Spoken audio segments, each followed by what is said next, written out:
အခုလိုအကြောင်းရင်းနဲ့မတူပဲပုံမှန်မဟုတ်လို့ဖြစ်သွားရတဲ့တသက်ဆိုအလုံးမဲ့မင်္ဂလာပါရှင်ဆယ်လီဇွန်ဘေးကနေပြန်လဲကြိုဆိုလိုက်ပါတယ်မြန်မာရုပ်ရှင်လောကရဲ့အကန်အဝင်မင်းသမီးကြီးတလဲဖြစ်တဲ့တသက်ဆိုရဲ့အကြောင်းကတော့အခုရပိုင်းမှာတော်တော်လေးကိုလူပြောများနေခဲ့တာပါအထူးသဖြင့်အရင်ကမဟာဆန်တဲ့အလှတရားတွေရင်ကျေးတိမ်မွေးတဲ့အပြုတ်မှုတွေနဲ့ကိုတီတီအန်တီဆိုပြီးတော့တုံးလုံးလေးရှိတဲ့တသက်ဆိုဟာအခုနောက်ပိုင်းမှာမီဒီယာအင်တာဗျူးတွေမှာတော့လုံးဝကိုပြောင်းလဲသွားတဲ့ဇယိုက်အသစ်ပုံစံအသစ်ကြောင့်လူတွေကအော်သွားကြတာဖြစ်ပါတယ်ဒီလိုမျိုးတရုပ်ဆောင်မင်းသမီးတန်ဆိုတရားအရင်နဲ့မတူပဲပုံမှန်မဟုတ်တော့တဲ့တမရဲ့အပြုတ်မှုတွေရဲ့နောက်ွယ်မှာဘလို့အကြောင်းရင်းတွေရှိနေမလဲဆိုတာကတော့ဗိဒ္ဓတွေကြားမှာအငင်းပွားစရာဖြစ်နေပါတယ်မင်းသမီးကြီးတန်ဆိုဟာတပွားလုံးအပြုတ်ကြီးဘွားနဲ့တာအေးစစ်စစ်ဖြတ်တန်းလာခဲ့သူပါဒါပေမဲ့လက်တလုံးအင်တာဗျူးတွေမှာတော့သူမဟာအရင်ကတီးခန့်တဲ့ညဉ့်ညံတဲ့စိတ်တွေကိုမမြင်ရပဲစိတ်แท้ရှိတာကိုဘူပွင့်ရှင်းရှင်းနဲ့ပြပြတတပြောဆိုလာတာကိုတွေ့ရပါတယ်အထူးသဖြင့်မင်းသားကြီးကျော်ဟင်းရဲ့တွေ့တာရင်ညီမမဟုတ်ပေမဲ့မောင်နှမအရင်လိုရင်းနှီးတဲ့တပည့်ဖြစ်ခဲ့အကြောင်းနဲ့သူမဟာကျော်ဟင်းထက်တောင်အဆင်မြင့်တဲ့စိန်ကော်လီကိုင်းဝင်တူဖြစ်တယ်လို့ထုတ်ဖော်ပြောကြားခဲ့ပါတယ်။ဒါအပြင်ကနွေမင်းသမီးကြီးချွေစင်ထားရဲ့တပည့်တူဖြစ်ကြောင်းလည်းဆိုခဲ့ပါသေးတယ်။ဒါအပြင်တတန်းဆိုးကသူမဟာယခုနှစ်အကယ်ဒမီရှူဂျိုယူပွဲမှာ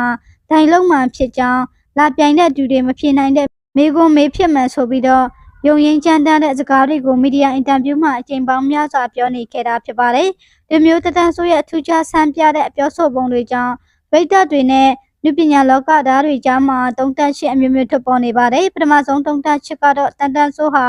တစုံတရာကြောင့်စိတ်ပိုင်းဆိုင်ရာထိခိုက်မှုတွေရှိနေတာလားဆိုတဲ့အချက်ပါ။အသက်60ဝန်းကျင်အရွယ်ဖြစ်လာတဲ့တန်ဆိုးဟာ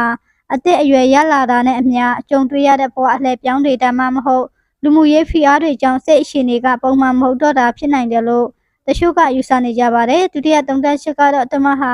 လူပညာလောကသားတချို့နဲ့မီဒီယာတွေကိုအမြင်ကပ်လို့တမင်တက်ရွက်နေတာလားဆိုတဲ့အချက်ပါပဲလူပညာလောကရဲ့ဟန်ဆောင်မှုတွေမီဒီယာတွေရဲ့မေးခွန်းထုတ်မှုတွေကိုစိတ်ပြစ်နေတာကြောင့်တတန်းဆိုးဟာဒီလိုမျိုးအရွက်တိုက်ကဝူမမာနဲ့ပုံစံမျိုးနဲ့ပြန်လဲတုတ်ပြန်နေတာဖြစ်နိုင်တယ်လို့လည်းအချို့ကမြင်ကြပါတယ်သူမရဲ့အကယ်ဒမီရွှေကျိုးယူပွဲနဲ့ပတ်သက်ပြီးလက်စားမှမဟုတ်ဘူးဘဒုကမဂယုမဆိုင်ဘူးဆိုတဲ့ပြောဆိုချစ်တွေကလည်းလောကကြီးကိုရွက်နေတဲ့သဘောမျိုးတည်ရောက်နေပါတယ်တတိယသုံးသက်ချစ်ကတော့သူမရဲ့ကျမ်းမာရေးအရှိနေပါပဲမင်းသမီးကြီးကိုယ်တိုင်ကသူမရဲ့နှလုံးဟာတမ်းမခနိုင်တော့တဲ့အတွက်နည်းပညာအလုပ်တွေရှေ့ဆက်လုပ်ဖို့မတည်ကြတော့ဘူးလို့ရင်ဖွင့်ထားပါတယ်ခန္ဓာကိုယ်ရဲ့ကျမ်းမာရေးရွှေရင်းလာမှုကစိတ်ပိုင်းဆိုင်ရာကိုပါတက်ရောက်မှုရှိစေပြီးအရာကိုဟာမဆောင်နိုင်တော့ပဲပွပွလင်းလင်းပြောဆိုရှင်တဲ့စိတ်တွေဖြစ်ပေါ်လာတာလည်းဖြစ်နိုင်ပါတယ်တတန်းဆိုကတော့သူမရဲ့ပြောင်းလဲမှုတွေအပေါ်ဒါဟာစိတ်ဖောက်ပြန်တာမဟုတ်ဘူးစိတ်ထဲရှိတဲ့အတန်လွတ်လပ်စွာနေထိုင်တာလို့ပြပြတတတုံ့ပြန်ထားပါတယ်ဘဝရဲ့နောက်ဆုံးအချိန်တွေကိုဘယ်သူမျက်နှာမှမကြည့်ပဲမိမိရဲ့စမှန်တဲ့စိတ်အတန်ရှင်တန်တွားရှင်တဲ့သူမရဲ့ဆန္ဒကတော့တကယ်ကိုလေးစားစရာပါပဲတိုးတော်လဲသူမရဲ့ထူးခြားပြတ်သားကြမ်းတမ်းလုံးတဲ့စကလုံးတွေကတော့ပိတ်သက်တွေအတွက်ဘာကိစ္စရှိလို့တန်ဆိုတရားဒီလိုကြမ်းတမ်းနေရတယ်လဲဆိုတာနားလည်ရခက်ခဲနေတာဖြစ်ပါတယ်မင်းသမီးကြီးတန်ဆိုရဲ့အရင်နဲ့မတူပဲပြောင်းလဲသွားတဲ့အပြုတ်မှုတွေရဲ့နောက်ွယ်မှာဘလို့အကြောင်းရင်းတွေရှိနေမယ်လို့ထင်ကြလဲရှင်စိတ်ထိခိုက်တာလားအနုပညာလောကကိုရွက်နေတာလားဒါမှမဟုတ်ကျမ်းမာရေးကြောင့်လို့ထင်ပါသလားမိမိတို့အမြင်လေးကိုလည်းမှတ်ချက်ပေးခဲ့ပါအောင်နော်ကြည့်ကြည့်ပေးတဲ့အတွက်လည်းအားလုံးကိုကျေးဇူးတင်ပါရှင်